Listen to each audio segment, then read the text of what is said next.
मैं पीपल की छाँव में बैठा हुआ उसकी सोचों में गुम था कि वो आ गई।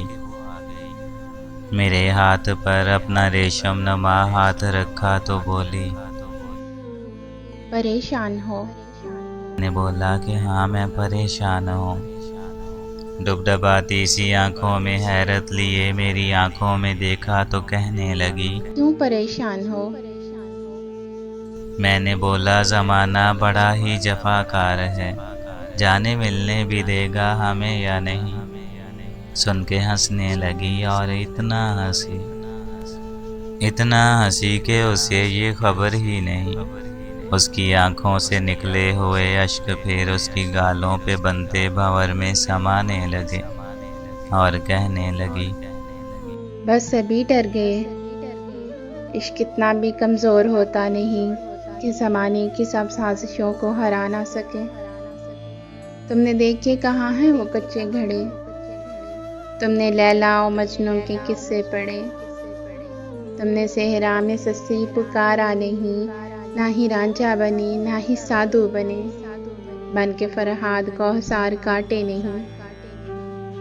तुम अभी डर गए। मैं घबरा के बोला, उन्हें कब मयसर हुई राहतें और उन्हें कब करारे मोहब्बत मिला। उनको जिंदा दीवारों में चुनवा दिया और किताबों की सतरों में दफना दिया। वो रंजो अलम का निशां बन गए, वो सभी के सभी दास्तां बन गए।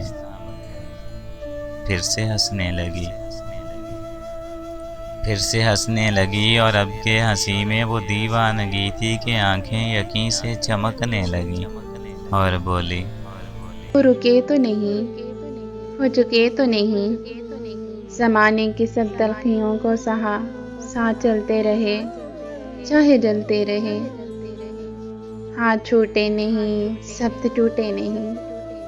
हाँ, यही इश्क था। मैं हैरत में डूबा हुआ उसके पुख्ता इरादों को तकता हुआ मुंजमद सा खड़ा था, तो शानों से मुझको हिलाकर वो बोली कि चलो ना, ज़माने की उठती फसीलों को तोड़े, अनाओं को बहती नदी में बहा दें।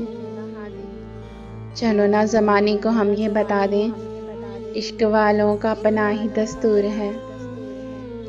इश्क रूमी है, जामी है, मंसूर है। मैं बोला कि तुमको यकीन है कि मंजिल मिलेगी हमें। फिर से